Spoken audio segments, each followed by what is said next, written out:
Hi, this is Michael Buffer, and welcome to the BoxHard Podcast. Hello, everyone. This is Mikey Garcia. This the monster from the swamps, Regis Rougarou Program. Hey, what's up? This is King Carlos Molina, former IBF World Champ. This is Michael, the Bounty Hunter, 2012 Olympian and your people's champ. This is Charlie Edwards, flyweight champion of the world. This is Fast Eddie Chambers, and you're listening to the BoxHard Podcast with my main man, Joey Kosman.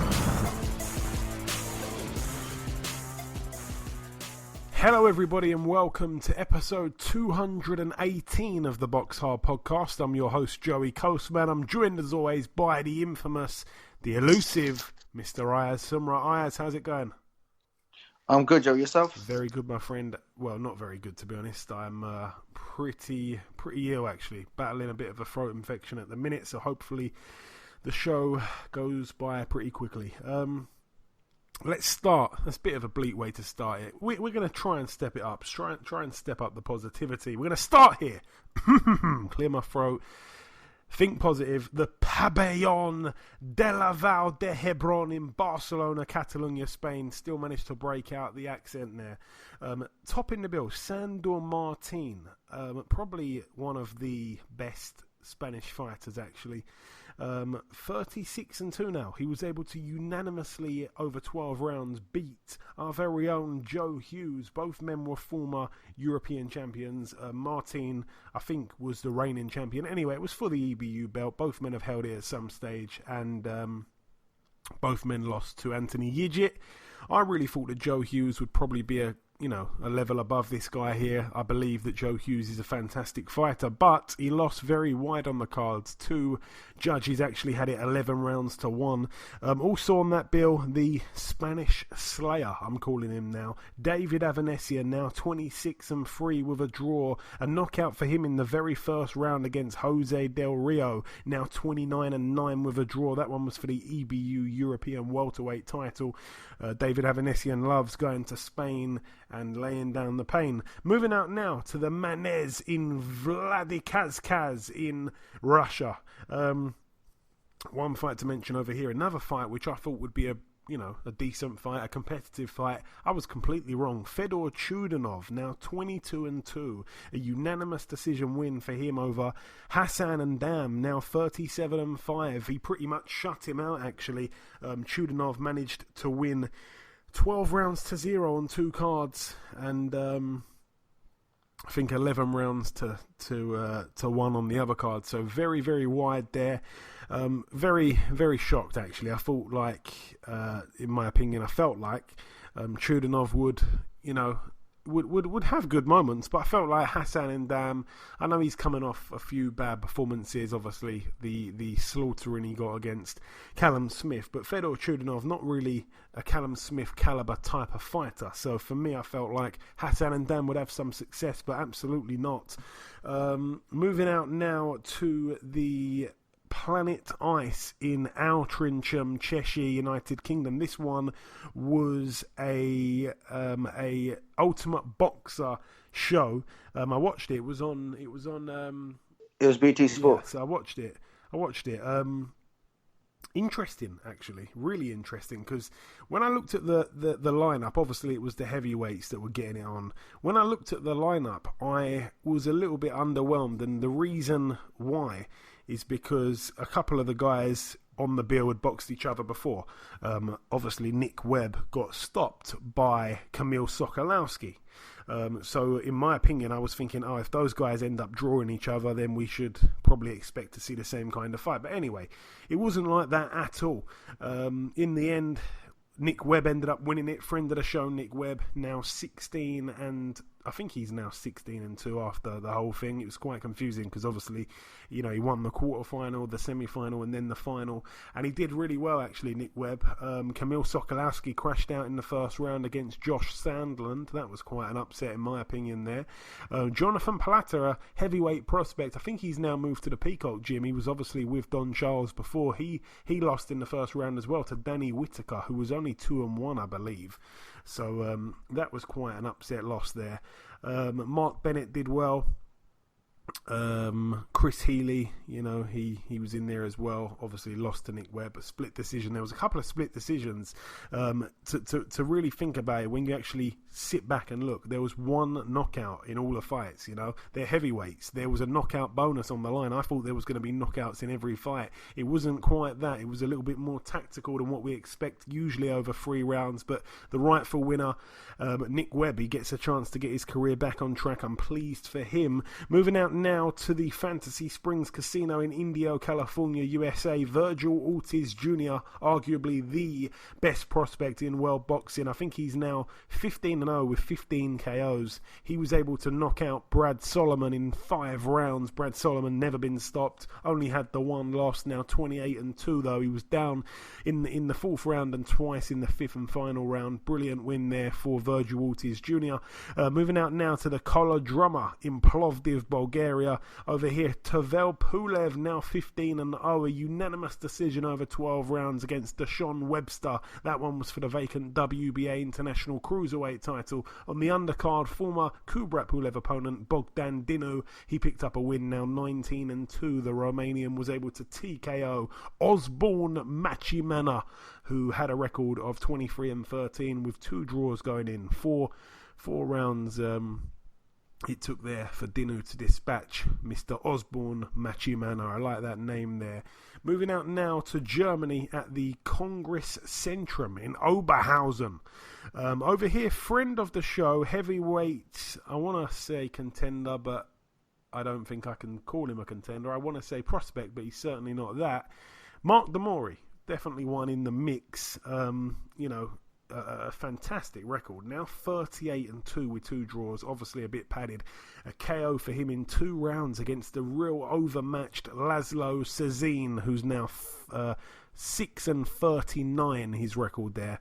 So a KO there for Mark Damori in 2. Moving out now to the Brentwood Centre in Brentwood, Essex. This one was on Sky Sports. I watched this one as well. On the undercard, because it was the golden contract thing again. It was obviously over 10 rounds. Couple of upsets really.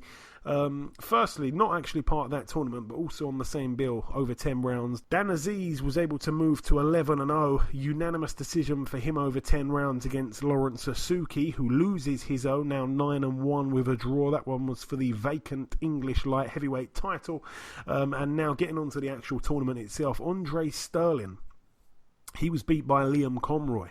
I actually backed Liam Conroy to win on points, obviously not on the prediction league because we didn't do it, and we haven't done it again this week. We've been a little bit slacking lately over this festive kind of period, getting ready for Christmas, getting ready to get lazy, but don't worry, we won't be stopping. The podcast will still get pumped out every week. We never take a week off. Andre Sterling though, yeah, he lost, now 10-2. It was a unanimous decision over 10 in favour of Liam Conroy. Sterling was on the canvas in round 7. Very tough fight to Sterling, but I feel like he's found his level now with the loss to Craig Richards in what was a good fight, and then of course to Liam Conroy. It's been a bit of a bad 2019, I suppose, for Andre Sterling. Also on the bill, Stephen Ward. He was TKO'd in the first round by Ricards Bolotniks, who a lot of people were looking at as the weak link of the tournament. Stephen Ward loses his O. That one was also for the WBO European light heavyweight title. 3 times he was down there, Stephen Ward. Unbelievable for Bolotniks. And Bob Ajasaf, now 19-4. He lost unanimously over 10 rounds to Jose Burton.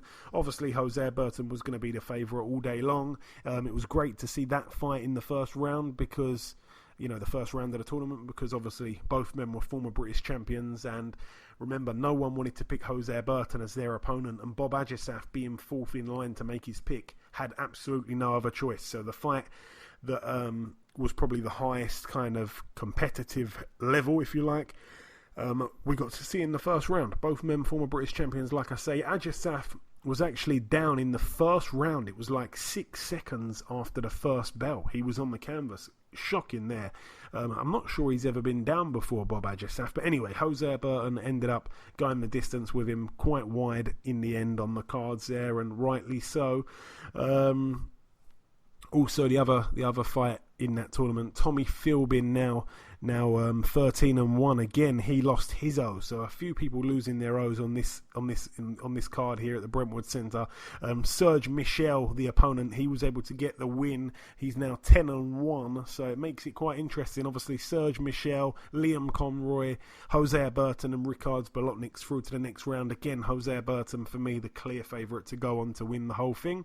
Moving out now to the York Hall in Bethnal Green, London. Couple fights to mention pretty quickly here. Umar Sadiq now 9-1. His opponent Danny Shannon retired after 7 rounds. He didn't come out for the 8th and final round. He's now 6-8 with a draw. I think it was a shoulder injury if I'm not mistaken. Harley Ben returned to the ring. He's now 7-1. It was a points win for him over 4 rounds against MJ Hall. Now 2-48 with 2 draws. Johnny Garton, the former British champion, he returned as well, 24-2 with a draw now. A points win for him over 6 rounds against Jordan Granham. Moving out now to the MSG, New York, USA, the final bill to mention over here. Let's start with the undercard. Michael Conlan was able to get his revenge finally against Vladimir Nikitin.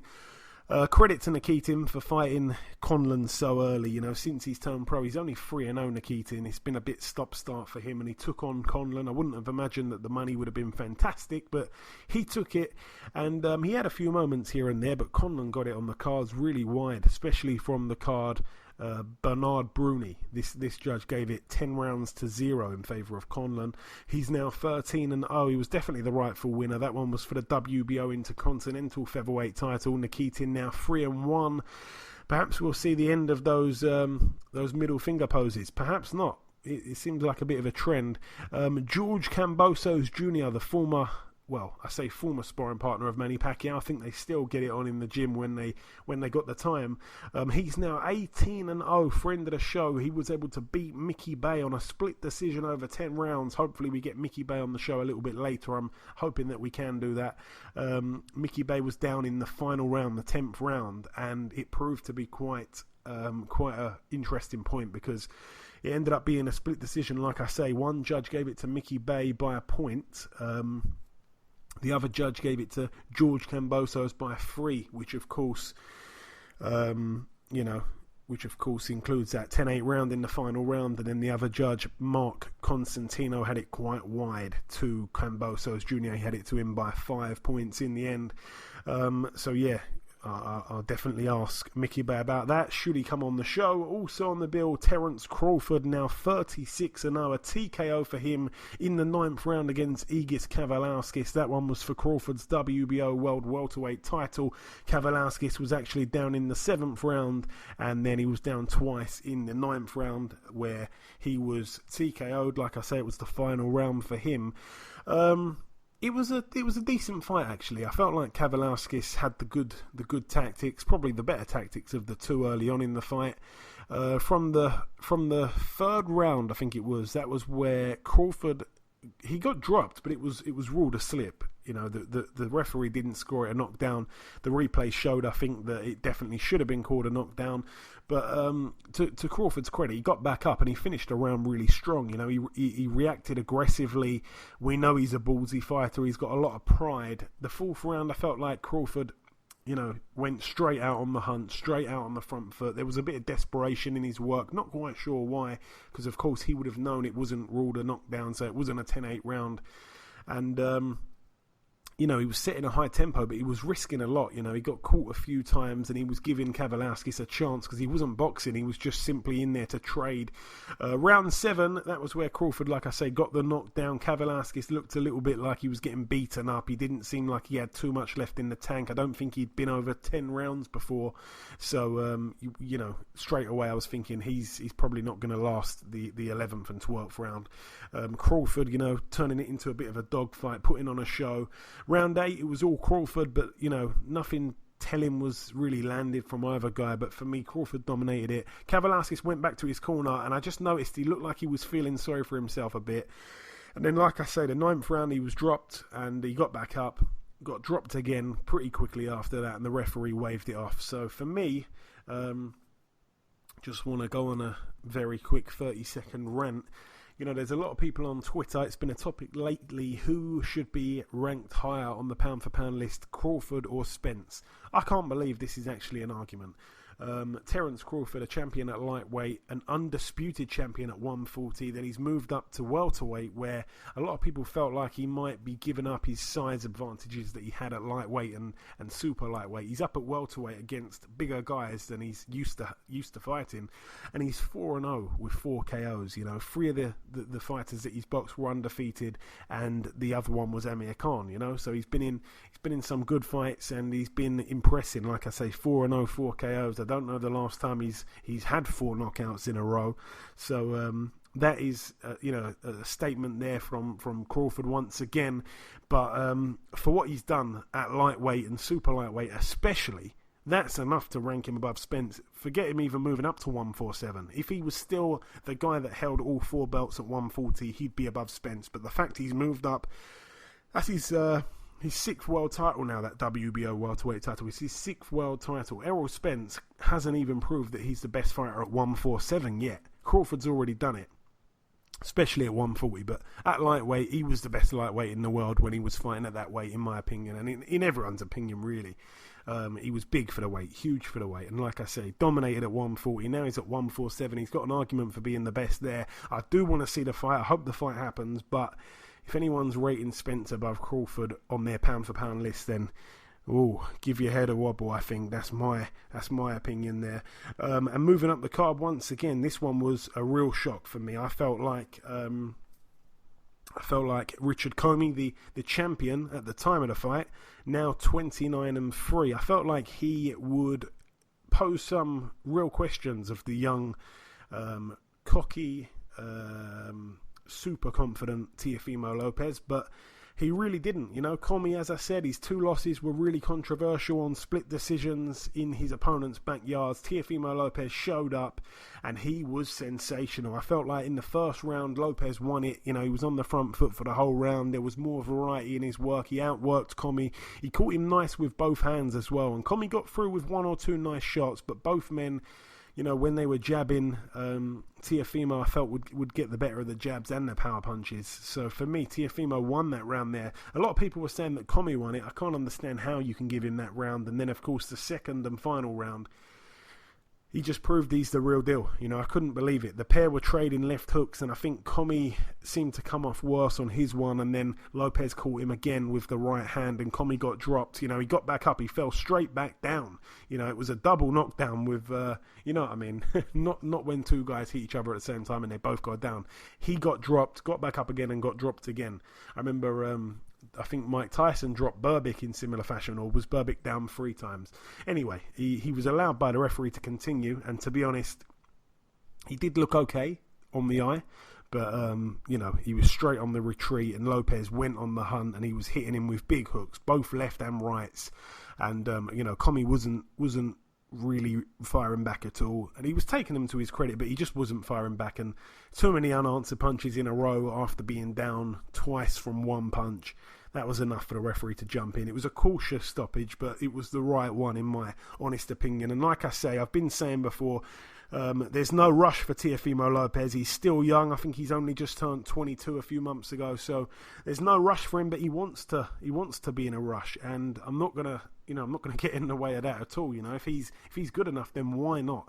So I think he's now the youngest active world champion, or is David Benavidez still the youngest? I'm not sure, but him and Gervonta Davis, that's the fight I'd love to see down the line. But for now, Teofimo Lopez is the real deal. Everyone knows that now. He's announced it on the world stage. No one has ever done that to Richard Comey before. And it's another world champion for the podcast because he's been on a couple of times. We'll hopefully get him on at some point in 2020. So yeah, 15-0 now, Teofimo Lopez. He's calling on Lomachenko. Is it too soon? To be honest, I thought it was before, but after that, I'm not sure. Teofimo Lopez obviously won the fight in front of Lomachenko. Lomachenko was in the crowd, and Lomachenko definitely wouldn't have done that to Comey in 2 rounds. So I know styles make fights and that, and Lomachenko's Lomachenko's fighting isn't all about power. Neither's Lopez, but Lopez is clearly the heavier-handed of the two. If the fight happens, I'm actually all for that fight now. Based on that showing, he is ready. Even at the ripe, young age of 22, he seems to have it all. You know, he's got the charisma, the character, the fighting style, the celebrations afterwards. He is, in my opinion, a future pay-per-view star, perhaps. And America need that right now, to be honest. All the best, though, to Teofimo Lopez and everyone else that we've mentioned in the review part of the show. That is it, though, for part one. Just before we wrap up part one, though, the last thing to do before we end part one is to welcome our very first guest. Ladies and gentlemen, please welcome the heavyweight ultimate boxer winner, Nick Webb. Nick, welcome back on the show. Hello. You good? All good, my friend. It's been a long time. Like I say, we last did an interview. I think it was about 3.5 years ago. It was a long time ago. Ever since then, though, I've kept your number, kept myself and our listeners up to date on your career. Obviously, there's been a couple of bumps, but let's get into it. I do want to discuss each of the 3 fights you had on the weekend. But firstly, how important is winning a tournament like this at this stage of your career, Nick?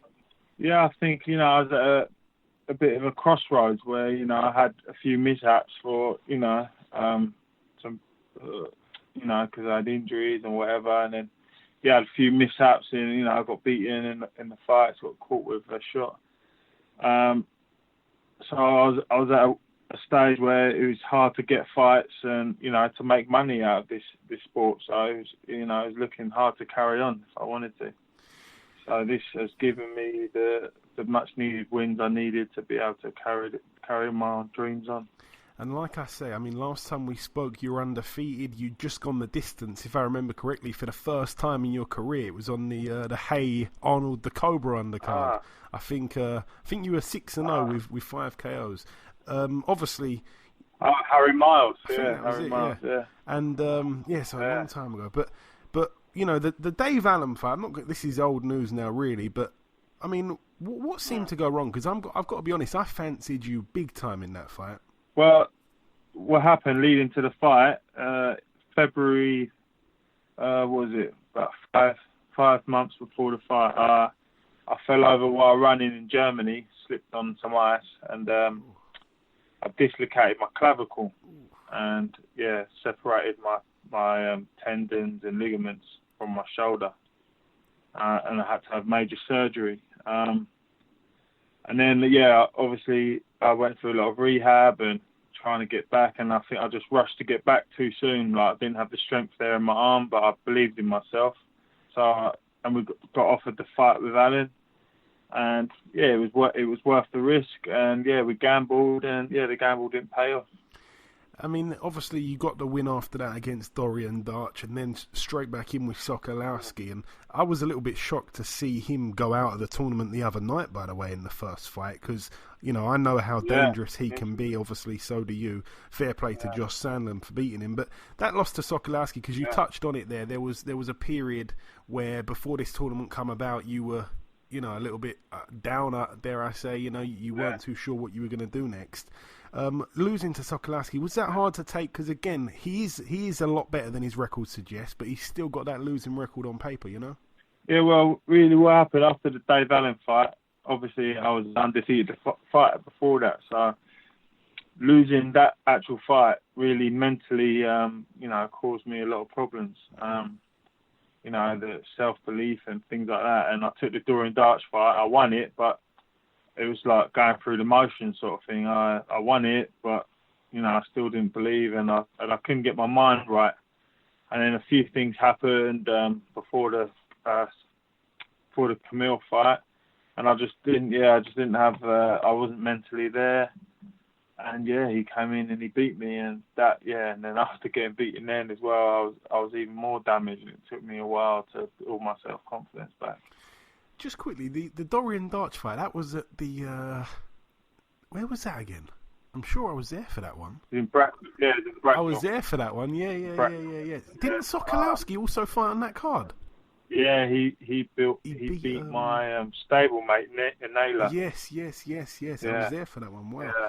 But yeah, I mean, you say there, you know, obviously after losing to Sokolowski, it was dark times, and unbelievably, you take a year out of the ring, almost exactly to the day. You're back in this tournament here. Wait a minute, Kamil Sokolowski's in the tournament as well. In some ways, it almost looked a little bit like a kamikaze style move. You managed to pull it off, though. Let's start with the first fight, Chris Healy. That was obviously the quarterfinal fight. Tell me about that one, because obviously you knew him. You boxed him in 2017. I drew him, and I knew he was going to bring his A game. I thought, right, he's going to be coming for blood. But you know, I know he's not really a puncher. He's more of a boxer type, awkward southpaw. So yeah, I knew from my previous fight, I knew I outboxed him as well. So I knew I could sort of do both, and I knocked him out before. So I thought, you know what, I want to knock him out again. But to be fair to him, he boxed well. He avoided the knockout. But I still believe I watched it back a few times, and I still believe I won every round. So I didn't really get hit, and he was getting damaged. Yeah, because throughout the night itself, there was a few split decisions, and every time it happened, because obviously 3 rounds, it's so, you know, it could go either way. It's so hard to kind of score it decisively. Was it worrying when you heard that there was going to be a split? Yeah, like obviously before the 3rd round started, after my coach Scott said to me, he said this could be close. You need to put it on him in this way. You need to stop him. I was like, really? I was like, all right. So I sort of, got on my toes a bit more and upped the pressure. And then come to the end, thought, I definitely won that round. I thought I won it. And then when I heard that it was going to be a split decision, I was like, what? I sort of, panicked, had a quick panic. Yeah. Couldn't believe it, yeah. But then when they called me the win, I was like, whoa, yeah, good. And obviously you went into the semi-finals against Danny Whitaker, and that was an interesting one because he'd just beaten Jonathan Palata. And deep down, I thought Palata would do well because, I mean, I'm not saying I thought he'd win the whole thing, but I thought he'd do well. And you end up knocking Whitaker out in a round. Yeah, that was really interesting. I thought I'd probably have Palata in that round. I was thinking more that I would have him. I was thinking, Danny Whitaker was, a wild card. I thought, it's just boxing. You don't know what can happen. I thought he could maybe, but I was more likely to be Palata. So, I was thinking about him more. And then when he came out, I was like, oh, okay. It's interesting. But then, there's not much on him, so I couldn't really study him so well. And obviously, you fight each fight as you go. So me beating Chris Ely, I wasn't looking past Chris Ely. I was just doing him, won that. And then, so then Danny Whitaker got in there. And, I just felt him out. I just, I used my experience. I blocked most of his shots. And, and then we was in close, and he just went down from a left hook. It's one of them when you're not trying to go for the shots, and you just catch him with something, and it just came. Yeah, I know them ones. I do them all the time. What's it like, Nick, in between fights? I mean, do you race back to the dressing room quickly to watch the next fights? What's it like in the time before fights? Yeah, what you're trying to do, you're really trying to, not expel as much energy. You're trying to relax as much as you can, because if you're getting nervous and up and down, you're wasting energy. So I get to the changing rooms and just like straight lay down and just try listening to some music and chill out and sort of get ready for the next one. But each time you're warming up, you're taking that energy out of you. So it was good. I enjoyed the tournament, and warming up and warming down was different, very interesting. So you were listening to music and watching the fights? No, I didn't watch the fights. No, really? I didn't. Just literally close my eyes. Someone must have told you who you were fighting, though, in the next rounds, though, right? Yeah, someone told me. I think I had to go for an interview, that was it. I was wrestling, but then I had to go for an interview, and while I went for an interview, that's when Danny pulled out that win. Oh man, that was funny because I thought you were saying you just go there, shut your eyes, and then it's a surprise when you're in the ring, whoever walks out. No. Yeah, they get told. But in the final, Nick, obviously Mark Bennett, he had an absolute cracker of a fight in the semis with Josh Sandland. You were able to shut him out over the 3 rounds on all 3 judges' scorecards. How difficult or easy was it to get that win? Because like I say, he was in a water fight before. Yeah, I think he had quite a bit taken out of him. But I knew if I just boxed him, because I know he's the brawler type. So if you go into a brawl fight with a brawler, I'm playing to his strengths, and even though I'd have loved to have done that because I love a brawl, I just it's more important to get the win. So I knew if I just used my jab and good footwork, I could beat him, because I sort of studied him a little bit. I knew he was right hand happy, and he was the sort of brawler type kind of man. So I knew if I boxed him and used good footwork, I could get the win, and it, without taking too much out of myself. And like I say, I mean, winning this tournament for you, I believe, has come at a perfect time. It's what your career needed. Dave Allen, who was kind of, I think, in semi-retirement, posted something about wanting to do a rematch. But right now, you're the man with a golden robe. What do you want to do next, Nick? I see him, and it's actually good to see him. Like, he's beating me, and he derailed my career. So seeing him sort of fired me up. Not like thinking, I like him. He's a nice kid, and I get on well with him when I see him. But like, he sort of fired me up when I saw him before the other fights, and I was like, oh, that's good.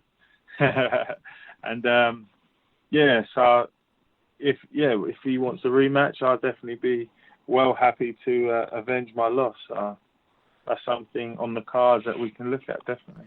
And I'm asking this question to everyone in the month of December, Nick. What's on your Christmas wish list for 2020 in terms of your career? Where can you be, or where do you want to be this time next year?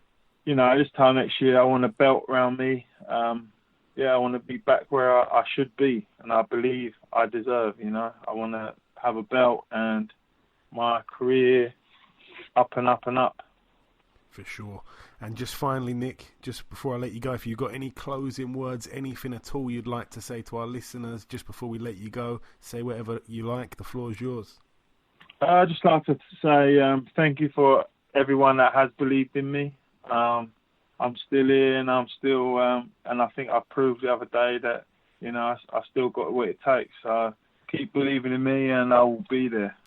For sure. Listen, Nick, I'm really, really pleased for you. Like I say, it hasn't been an easy ride coming off the year layoff, coming back to win that tournament in good style. I'm really proud of you, my friend. It's been great speaking with you once again. Enjoy Christmas. Have a great New Year, and I'm sure we'll definitely catch up in 2020, brother. Wicked. Hope everyone enjoys a lovely Christmas. That's what it's all about. Family time now. Okay, now it's time for part 2 on this week's show. This part, of course, the news part of the show. Ayaz, what you got? Saul Canelo Alvarez has vacated his WBO light heavyweight championship. Yeah, I can't really say I'm surprised. The win against Kovalev was an excellent win. It was certainly one for their legacy. But hanging around at that weight where he's given away such disadvantages, is that the right word, or giving away advantages to the opponents he'd end up fighting? I don't know. Anyway, Beterbiev and guys like that are fights that he doesn't need to take. We'd all love to see them, of course, because they've all got a chance of beating him, but sensibly he's decided to vacate, which means he'll go back down. Whether that's going to be to middleweight or super middleweight is yet to be seen. I think it's probably going to be super middleweight, and I'm not too surprised by that, and it's obviously big news because he's the biggest name in the sport. But yeah, not a surprise really. Yep, Cash Farouk has signed to Matchroom Boxing. Yeah, Cash Farouk obviously was in a great fight. I think it was just about a month ago, maybe a little bit longer, a little bit less, against Lee McGregor.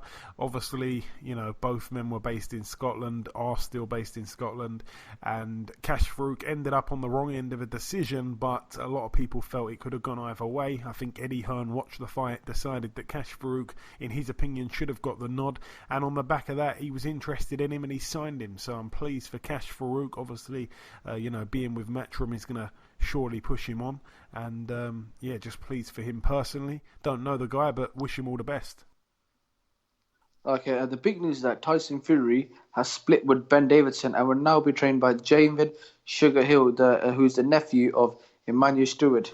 Yeah, very, very strange move. I mean, I was absolutely gobsmacked when I saw that Ben Davison had, essentially got the sack. I think both men have decided to split. It's very amicable.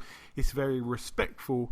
But I'm just completely shocked because it's only a couple of months away from the rematch, and people say Ben did a great job helping Tyson lose all that weight. Yes, he did. He was a great motivator, but he got that job being a young man. I think he was 25 when he first started working with Tyson Fury. He's only about 26, 27 now, something like that. And he's proved himself actually. And when we first heard that Tyson Fury linked up with him, a lot of people were very skeptical. I myself was one of them. I was told by certain people that he is, completely useless. We saw him obviously in the corner for one of Billy Joe's fights. He didn't do a great job that night. He come under a lot of stick, and he's proved himself though on the biggest stage.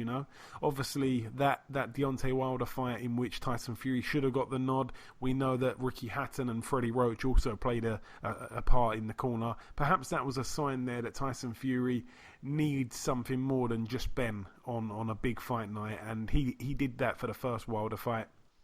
Obviously, Ben was in the corner for the two other fights that Fury had on the comeback trail, against Sefery and guys like that.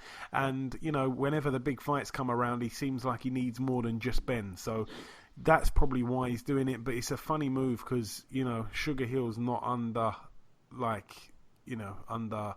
what's the word I'm trying to use here? He's not there's not loads and loads of people queuing up to get him to train with him, I don't think. So it's a weird one. And I feel sorry for Ben a little bit because he's done such a great job. And like I say, he's really proved his credentials on the highest level. And more than that, they had a special bond. It was a healthy bond. It was a good bond. It was positive. And it's a shame, really, that we're not going to see him in the corner. So hopefully they link up again sometime in the future. But it's a shame, really, because it's so close to the fight, And Ben knows exactly what Tyson has to do to win the fight. And I think Tyson knows that. So, like I say, very, very much caught me off guard, as it did everyone else, actually. Chris Eubanks Jr.'s IBO super middleweight belt has now been declared vacant by the IBL. Yeah, they stripped him of it. I don't know why everyone keeps saying it's been made vacant. I mean, that basically means they stripped him. Basically, he fought for the interim WBA world title against Mati Korobov, and because he's now the interim WBA champion, the IBO stripped him. So that's pretty much that. That's the short of it, really. Also, Tommy Fury has revealed that he split with trainer Ricky Hatton. Wow, I didn't know that. And I was actually at the open workout earlier this week at the Lakeside Shopping Centre.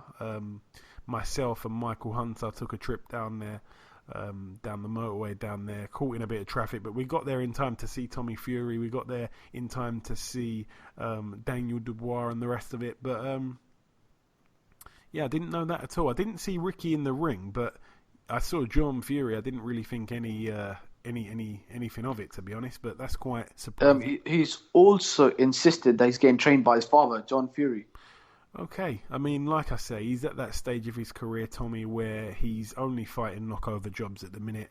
Off the back of his Love Island success and stuff like that, I'm sure they're going to really build him up. They're in no rush whatsoever with him. He's still a young guy. He's a star already, and there's no need to put him in any risky fights at this stage of his career at all. So his first 15 or so fights, I'd imagine, are all going to be against no-hopers. It's just the way their business is. It's a business more than a sport. And his dad was a former pro fighter, so he knows enough to get him through. In fact, I probably know enough to get him through these fights he's going to be having. It's going to be against guys that he's going to beat easy. And, that's just what happens in boxing. We can't be mad at that. That's just the game. I understand that. And best of luck to him. I like the whole Fury family, to be honest. They're all good guys. Mikey Garcia has signed with Matchroom Boxing and has announced that he will fight Jesse Vargas in a welterweight fight on February the 29th. At the Ford Center in Frisco. Yeah, February 29th. It's pretty much the worst kept secret. We all knew that we all heard the rumours and stuff like that the fight would be taking place at welterweight between Mikey Garcia and Jesse Vargas. Interesting to see Mikey staying at 147, obviously following his loss to Errol Spence in the fashion that he lost.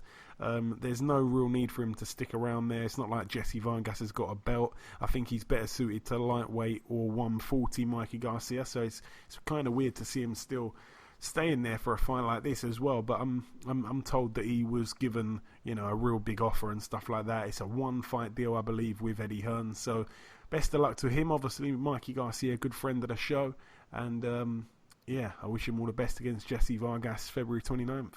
Yep, and that's it for the news.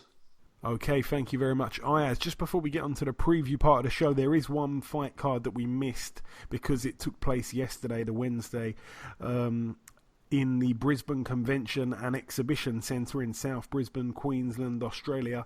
It was the rematch between Jeff Horn, the former world champion, now 20-2 with a draw. Michael Zarafa, obviously his opponent, 27-3 going in now 27-4, because he was able to avenge the loss, Jeff Horn. Obviously, the first fight that we saw was quite a shock, actually. I felt like Jeff Horn would be too much for Zarafa. Zarafa really showed up, though. I think he was just coming off that loss at the time to Kell Brook. He jumped in there and knocked Jeff Horn down twice in round 9, and that was the final round there. This one, I think Jeff Horn, if I'm not mistaken, I'm not sure was he down. I think he may have been down, Jeff Horn, in this one, but he definitely put Zarafa down twice after being knocked down, I think, Jeff Horn. So yeah, he put him down twice. I think it was in the 9th round, and then it ended up only being a 10-rounder this time, not a 12-rounder like the other fight, and it ended up being a majority decision there over 10 rounds in favour of Jeff Horn. That one was for the WBA and WBO Oriental and Oceania middleweight titles. So Jeff Horn is back again, that one at middleweight, strangely. This one takes place later today at the York Hall in Bethnal Green. This is obviously the preview part of the show now. Let's start with the undercard. Shannon Courtney 4-0. She's in a 6 2-minute round contest against Bushra El Quasi, who's 2-0 with 2 draws, actually. The Spanish lady from Catalonia, 36 years of age. Also on that bill, we get to see Craig Richards, 15-1, a late addition to the bill. He takes on Chad Sugden. I think that's how I said, or Sugden. I'm not quite sure if I'm pronouncing that right. 11-1 anyway is he. He actually had a fight lined up for 2 days' time. Obviously, he won't be fighting in that fight. He's got a loss to journeyman Alistair Warren, which, you kind of have to look at that and say, oh, that's a bit dodgy there. And just having a little look at it now, he's beaten 2 people with winning records, I believe. Yeah, and those 2 were his last 2 opponents, Farouk Daku and Luke Blackledge. He beat them both on points over 8 rounds. I'm obviously expecting Craig Richards to have way too much for his opponent here. Also on the card, we get to see Kieran Conway, 13-1 with 1 draw. He's in a 10-rounder against Craig O'Brien, 11-1. That one should be quite interesting there. Obviously, O'Brien lost his O to Anthony Fowler, and Kieran Conway lost his O in that very venue to Ted Cheeseman. That could be a good fight there over 10 rounds. Luther Clay, though, 12-1. He takes on Freddie Kiewit, 17-2. I actually like both guys in that one there. Freddie Kiewit, a good fighter. He's I believe, gone on the road a couple times. It's a funny one because he was born in Liberia, he lives in London, and he's down as a German native, so he's one of those guys quite travelled. But Luther Clay, hearing that he's all the goods from a lot of people, and he's been impressive lately. I think his last fight was on that Italian Matchroom card, so all the best to him as well. And topping the bill, the best fight on the card, Richard Riakporhe, 10-0. He takes on Jack Massey, 16-0. This one's for the vacant British Cruiserweight title. Richard Riakporhe, he's been looking real good. Obviously, the win last time out against Chris Billum-Smith was a great fight, actually. A really great fight. And the fight before that against Tommy McCarthy, where he stopped him. So he's on a bit of a run now, Richard Riakporhe. Jack Massey, I want him to do well, because Jack Massey went in for the handshake at the press conference, I think it was, and Riakporhe just blanked him, completely didn't shake his hand, and whenever that kind of thing happens, I think, all right, I want the guy that didn't get his hand shook to do well. But all the pettiness aside, Richard Riakporhe is probably a bit too good, and I'm expecting him to prove it here once again. So that one will be interesting later today. You've probably seen it actually by the time you listen to the podcast. But moving on to what's on tomorrow at the Talking Stick Resort Arena in Phoenix, Arizona, USA. Over here, our very own Josh Kelly, 9-0 with a draw. He returns to the US. He's in a 10-rounder against Winston Campos, 31-6 with 6 draws. Winston Campos, I've definitely seen that name before. I think he's mixed it with a few guys. Just going to have a quick little look at the record. He's been in there with Josh Taylor, got stopped in 3 rounds. He's been in there with Ishmael Barroso, got stopped in 4. Yeah, I must have remembered him from the Josh Taylor fight. But yeah, a Nicaraguan fighter there for Josh Kelly. Also on the bill, Daniel Yelusinov, 8-0. He's in a 10-rounder against Alan Sanchez, 20-4 with a draw. Also on the bill, we have Liam Smith, 28-2 with a draw. He takes on Roberto Garcia, 42-4. I haven't seen Garcia fight since he lost to Martin Murray. I think that one at the Copper Box, if I remember correctly. It might have been somewhere else in London, actually. I think it was in London. It was on an undercard of something. I think I remember going to the press conference for that one. I might have even been at that fight. Yeah, I think I was actually. But anyways, yeah, I think Liam Smith's gonna be way too good actually for Roberto Garcia. Don't really rate him that much. Quite an inflated record, like I say. Also on the bill, former WBO world champion, 26-1 with 3 draws, Maurice Hooker. He's in a 10-rounder against Uriel Perez, who's 19-4, but he's got 17 KOs, so quite a heavy-handed fighter. The 24-year-old Mexican. He's been in there with a couple of guys though that have beaten him that don't really have the big names. So yeah, you're expecting Maurice Hooker to have too much there. That one is to happen at super lightweight. For some reason, I thought Maurice Hooker might have moved up. Daniel Jacobs, 35-3, takes on Julio Cesar Chavez Jr., 51-3 with a draw over 12 rounds. Again, Ayaz, it's a fight where, you know, it's not the blockbuster fight like Eddie Hearn described it originally. He said we're going to be announcing a blockbuster fight. I think the card's quite good, but this fight in particular, I'm not really that bothered about it, you know. Julio Cesar Chavez Jr., obviously a real tough guy, got a great chin. You know, people say he had a war with Canelo, but he didn't really have a war. He got completely beaten to a pulp, really, and I was quite surprised he even had a fight after that. I thought that would be it for him. I thought he got a big payday for that, but no, he's back against Daniel Jacobs, and Daniel Jacobs, for me, will have too much for him. I can see Daniel Jacobs probably going the distance though, because he is a tough guy, Chavez.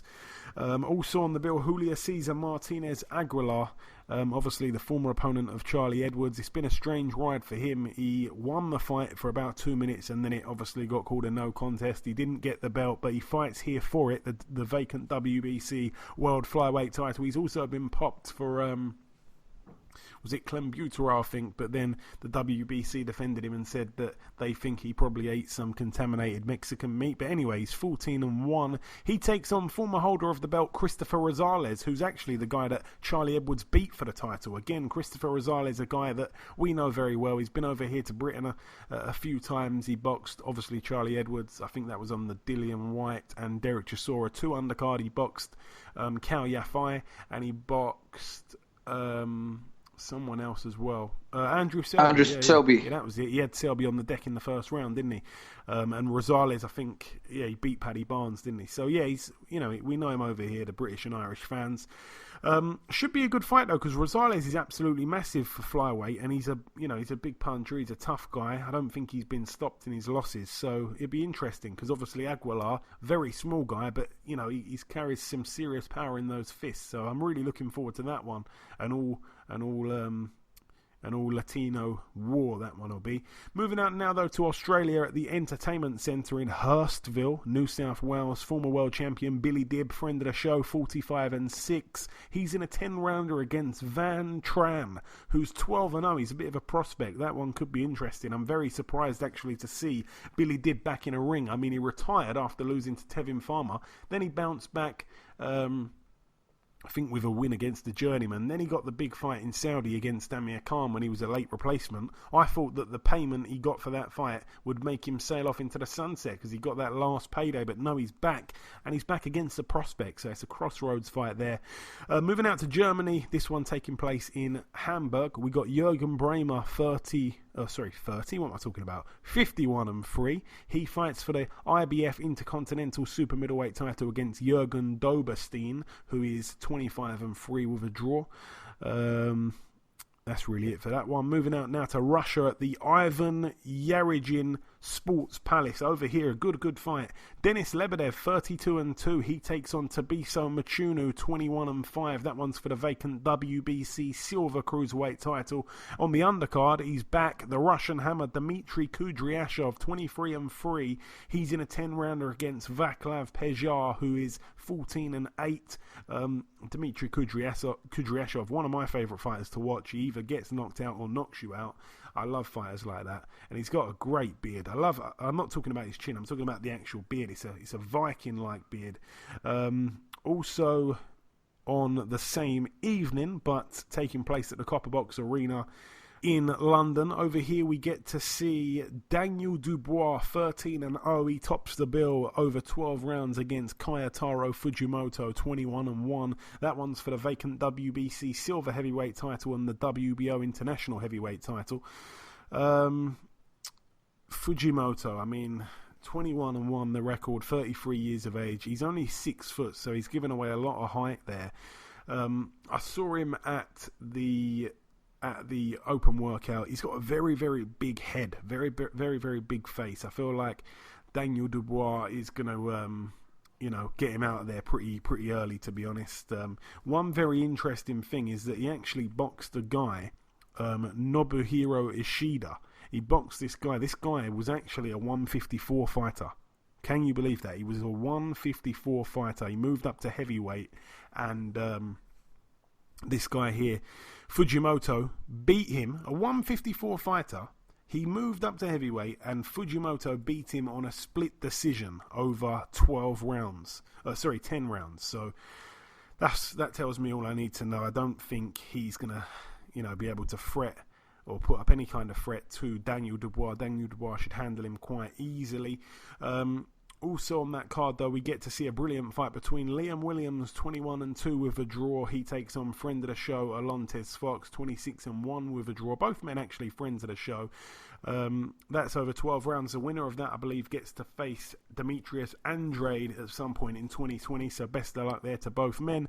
Sonny Edwards fights for the vacant British Super Flyweight title, 13-0, former friend of the show. He takes on Marcel Braithwaite. There's a bit of bad blood. Marcel Braithwaite obviously got that one loss to Brett Fido. That doesn't look good on his record, and other than that, when you look down it, he hasn't beaten anyone with a winning record, so I'm not quite sure.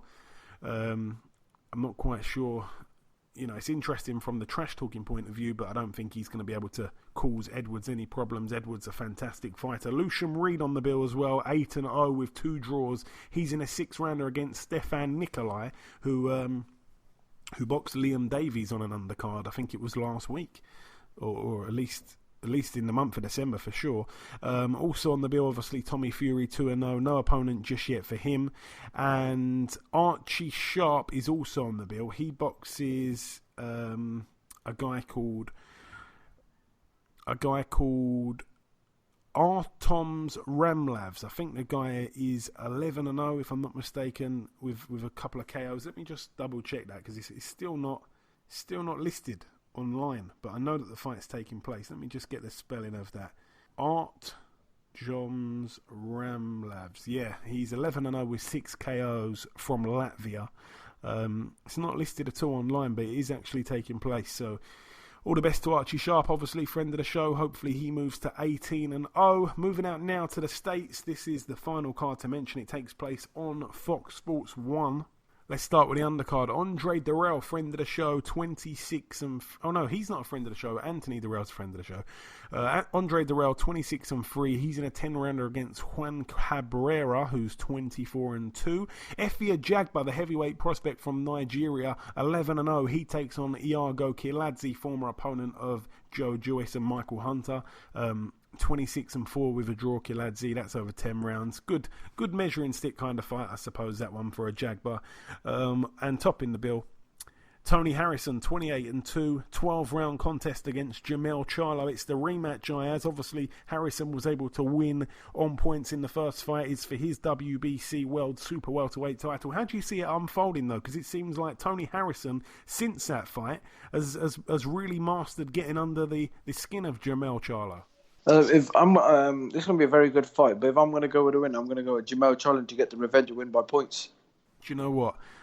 Tony Harrison's a friend of the show, but I have to say I agree. I think Jermell Charlo was it was on that same night where his brother Jamal boxed Mati Korobov, and both Charlos just didn't really look right that night there. And Tony Harrison had a good night. It was still close on the card, it was still close. A lot of people online thought that Charlo won. I just think even though Harrison's been able to get under his skin, which he clearly has, actually. He's doing a fantastic job of getting under Jermell Charlo's skin. I think he should keep it up. But it's going to be interesting. It's made the rematch here a lot kind of more highly anticipated than the first one. So I'm looking forward to this a lot more than I was the first one. All the best to Harrison. I'd like to see him actually win the fight, but I just think Jermell Charlo is going to train a little bit harder. He's going to be more on his game, and I think a 100% Jermell Charlo beats a 100% Tony Harrison. So I think if Charlo doesn't let the mind games get to him, then he should prevail. But listen, I've been wrong countless times. I've lost count, actually. But that is everything, though, for the preview part of the show. Just before we wrap up the show entirely, the final thing to do is to welcome our second and final guest. Ladies and gentlemen, please welcome the former IBF Lightweight World Champion. It is, of course, Mr. Mickey Bay. Mickey, welcome to the show.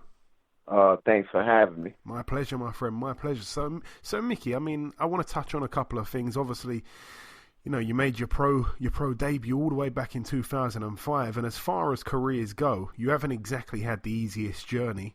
But let's start on a positive.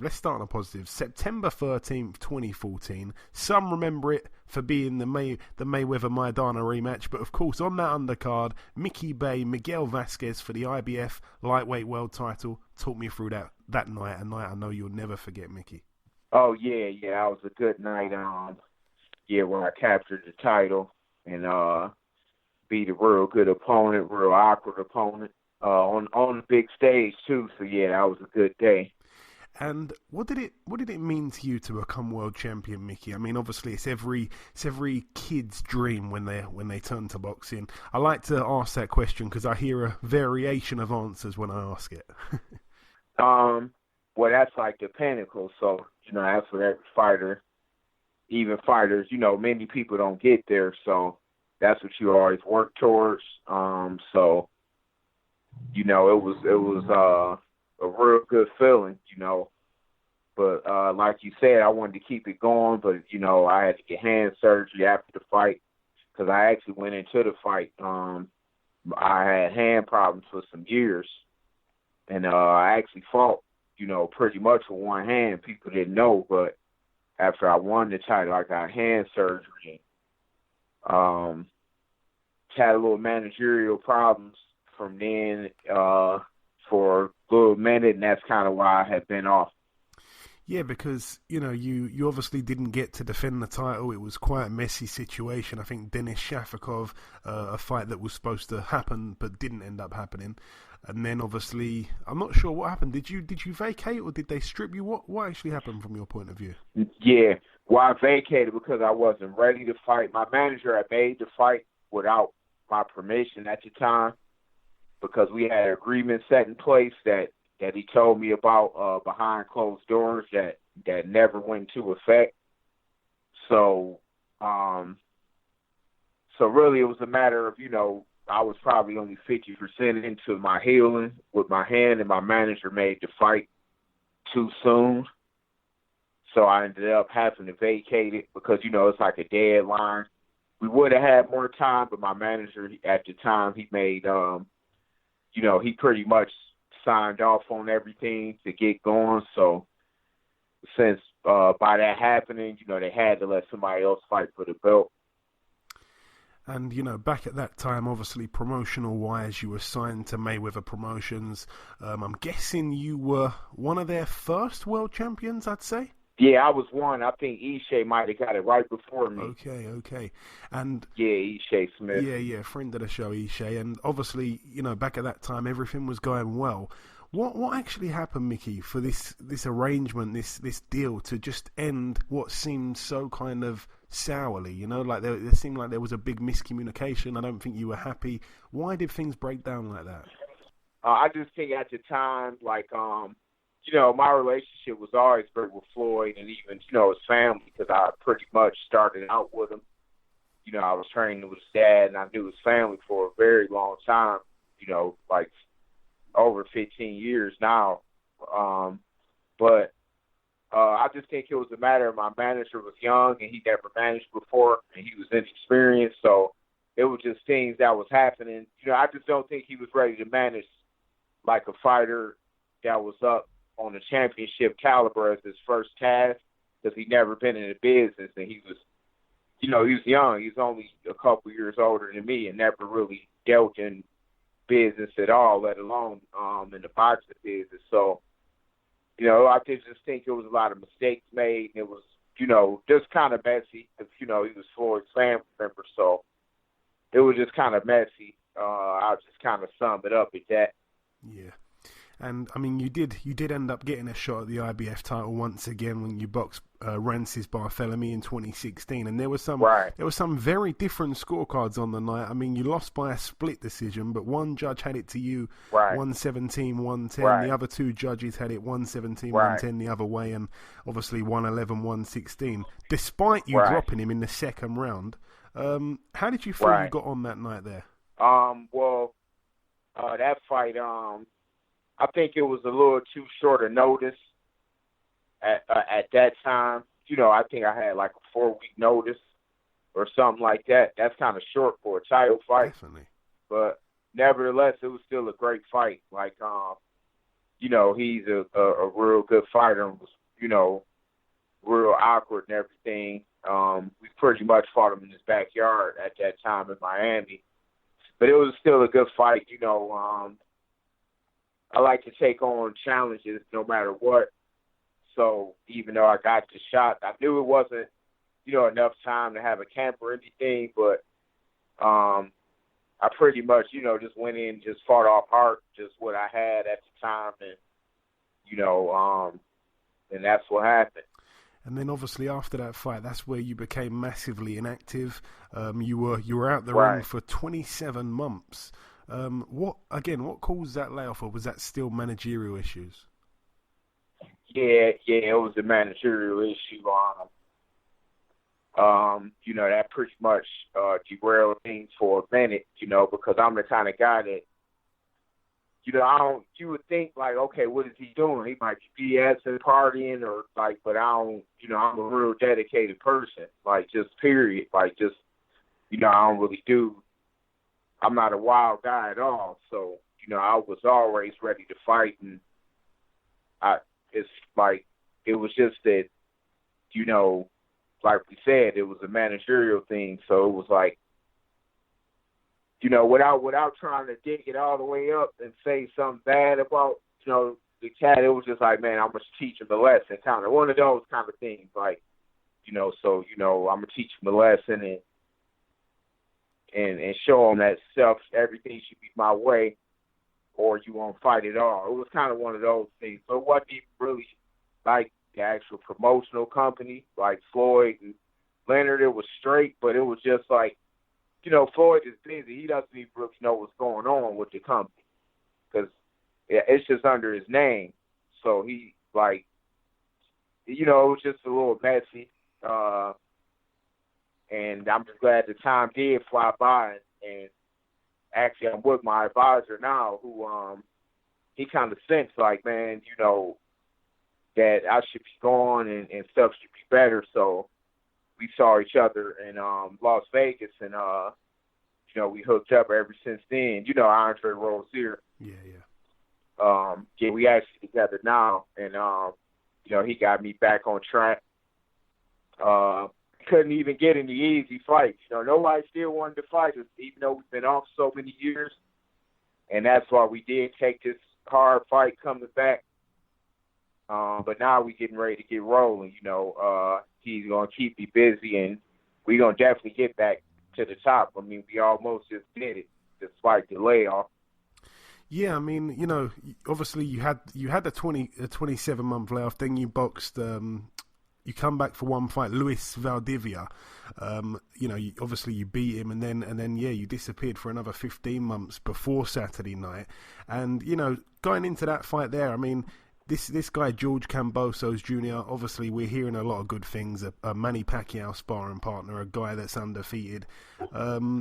Right. Just actually analysing the fight itself, I mean, it's clear to see, and I'm not trying to make an excuse for you at all, but it's clear to see that coming off like that much inactivity, I think you had one fight in 3.5 years. Surely the preparation wasn't great going into that, and it was still a split decision, a close fight where a knockdown in the last round seemed to play a big part in the fight.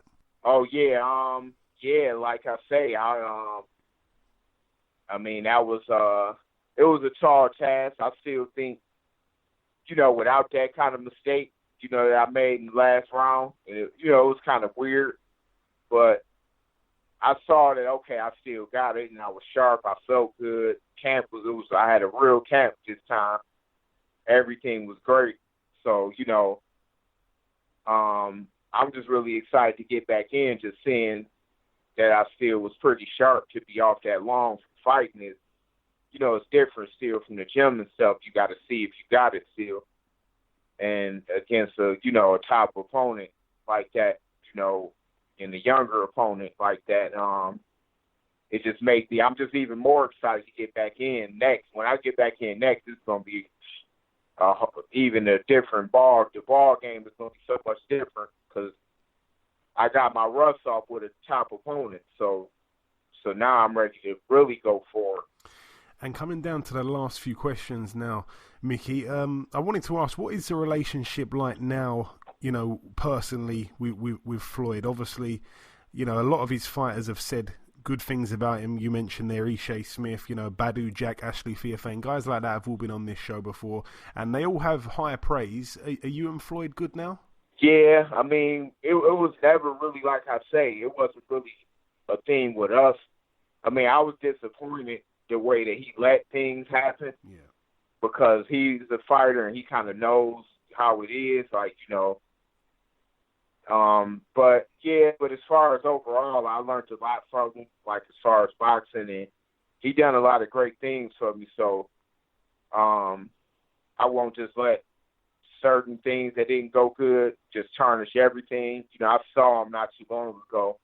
Everything is cool, but I just wish stuff would have turned out, different. As far as who was in the middle, it's not even really him. Him and Leonard, I think if I had a middle person, it would have been great. Like, say I had my advisor that I got now, if Andre was in the middle, it would have been through the roof. But like I say, at the time I had a guy that was inexperienced, and it was more like him practicing, learning how to manage. And I don't think that at that stage in my career that wasn't a good thing, because a lot of mistakes was made. I had to be kind of the fall guy for everything.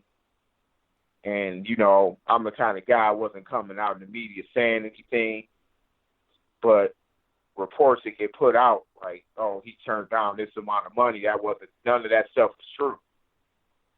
So that was the only thing that kind of disappointed me. Yeah, that does seem a great shame because, like I say, and you said it yourself, you were right up there, championship level, and then exactly, and then all these mistakes. It was came time to take off. Exactly. Yeah, and that yeah, exactly. So that was the part. When you get to that point, it's time to make some money. But it was like, man, just those couple mistakes, and my manager kind of rushing and, just not being transparent, it kind of messed that kind of stuff up. And from there, everybody knows that work around Floyd, that you can't do that kind of stuff with him because the way that he thinks his stuff will go bad. So I'll just, kind of leave it at that. Yeah, for sure. And I want to ask you, Mickey, what is next for you? What do you want to do next? Obviously, you mentioned you knocked the rust off against a good opponent. What do you want to do next? I'm talking like your very next fight. Well, what my advisor got planned for me is, because I don't know, a lot of people didn't know, but I was like pretty much like really I kind of always fought in between junior lightweight and lightweight, but the reason why I stayed at lightweight was because I got the title shot there first. But his idea was to put me back at junior lightweight because I always weigh in at well below the lightweight limit like I did this fight. You know, I pretty much weighed in at almost junior lightweight and naturally. So it's possible that we can get a shot there.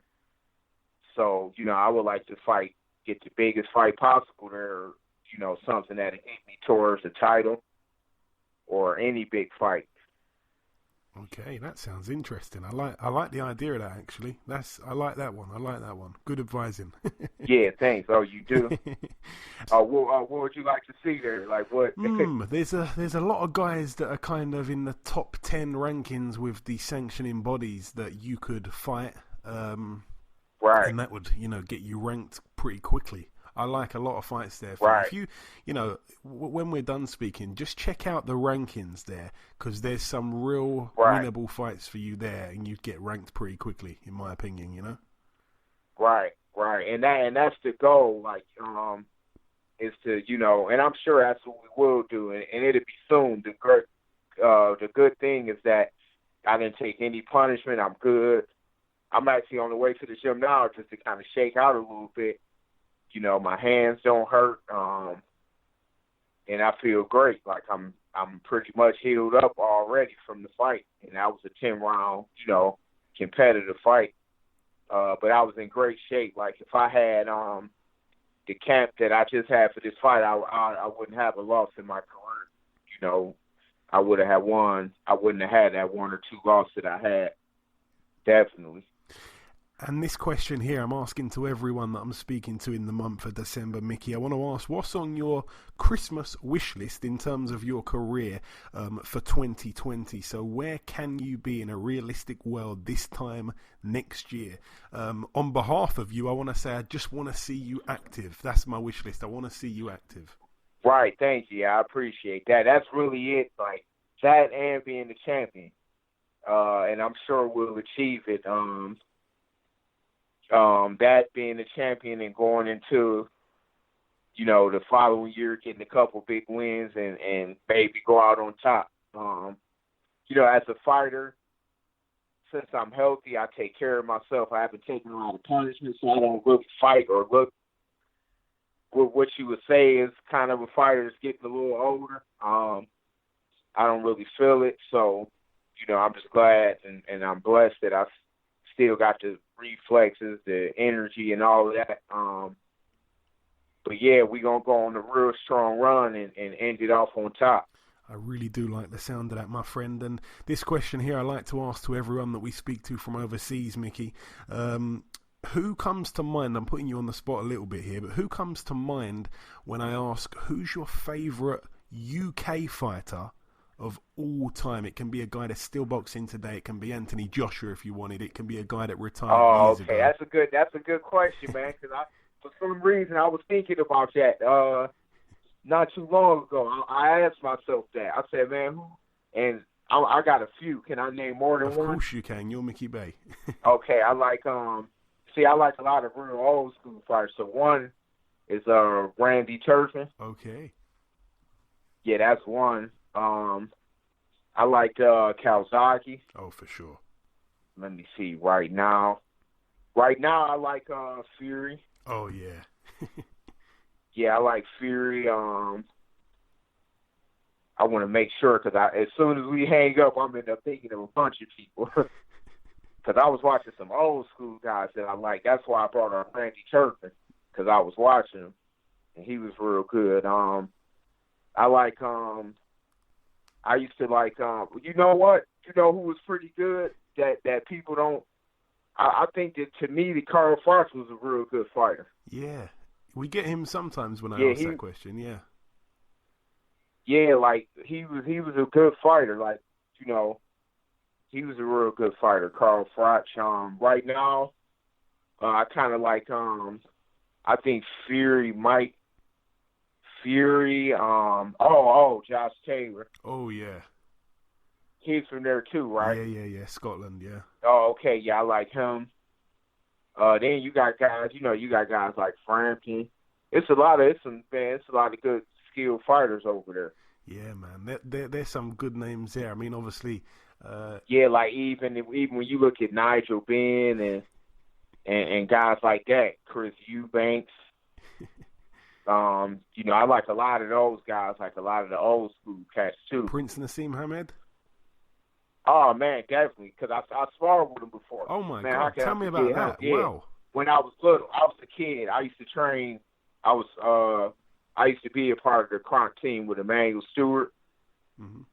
So Lennox Lewis too. See, I almost forgot. I was going to tell you that one next. Yeah, I used to work out with Lennox and Prince Nazim.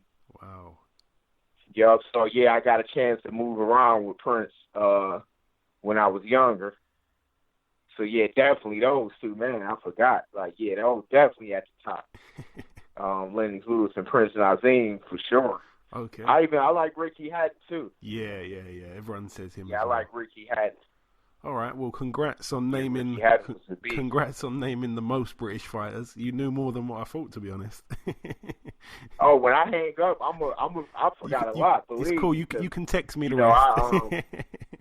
Oh yeah, because I like a lot of the old school guys. Randy Turpin was just one that stuck out. Yeah, for sure. Because he was real good and he was crafty. But I guarantee you, I'm gonna remember some more throughout the day.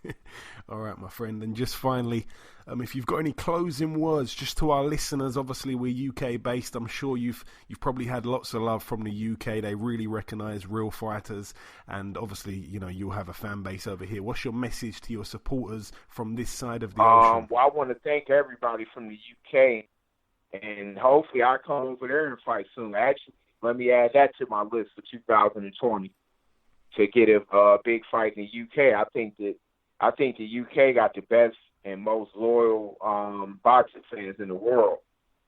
Like, so I would love to come over there and fight. So let's add that to the Christmas list. Me coming to the UK and coming over there to fight. That's on the list, as a matter of fact. We definitely welcome you over here with open arms, Mickey. But listen, it's been a real pleasure speaking with you this week. Have a fantastic Christmas and a happy New Year, and I'm sure that we'll catch up at some point in 2020. Oh yeah, thanks. Happy holidays. I'll talk to you again soon. Okay, and this wraps up episode 218 of the BoxHard Podcast. I've been your host, Joey Coastman. Ayaz Sumra has been Ayaz Sumra. A massive thank you to our two guests on this week's show, the Ultimate Boxer Heavyweight Champion Nick Webb and the former IBF Lightweight World Champion Mickey Bay. No predictions again this week, no further news to mention. I do just want to thank you all, though, for listening once again to this week's podcast. This is also the last podcast before Christmas, so I'd like to take this moment here to wish you all a very, very Merry Christmas. Remember to look out for our Christmas special podcast that will be dropping on Boxing Day. Hopefully that one will feature a couple of unexpected guests for you all to hear. But that is everything from myself. Remember to tell a friend and tell them to tell their friends. And we shall see you all again next week.